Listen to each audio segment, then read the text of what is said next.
There are two main groups of Java programs, applets and applications. Applets are the small programs that run within a web browser. They are used to deliver anything from games to interactive programs. Applications are more general programs authored in the Java language, which don't require a browser to run. Java can be used to create many different types of programs. Corel and Lotus have committed to releasing versions of their Office suites written entirely in Java, while Netscape has promised a version of Navigator authored in Java.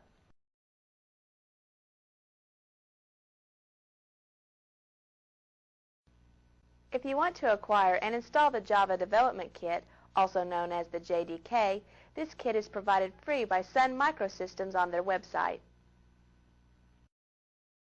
Free Java Development Kit, JDK, from Sun Microsystems at http://java.sun.com/ or http://www.javasoft.com/ or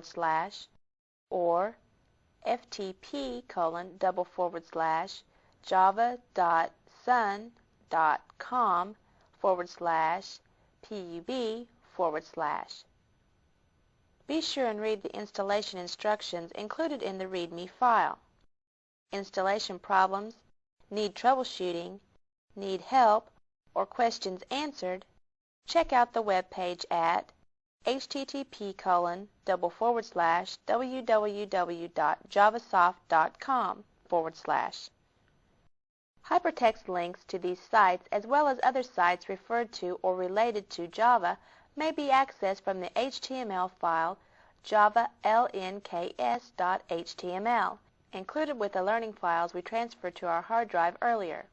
Don't forget to add \java\bin to the path. To make the Java compiler and other tools accessible from any drive or directory, we must add /my_/my_subdirectory /java/bin to our path statement in our autoexec bat file for our programs to compile and work correctly, where my drive is the drive letter and my subdirectory is the subdirectory where we've installed the JDK. The autoexec bat file may be edited in a text editor, such as Notepad, and should look similar to this. Remember that we must reboot our system for our new autoexec bat file to take effect.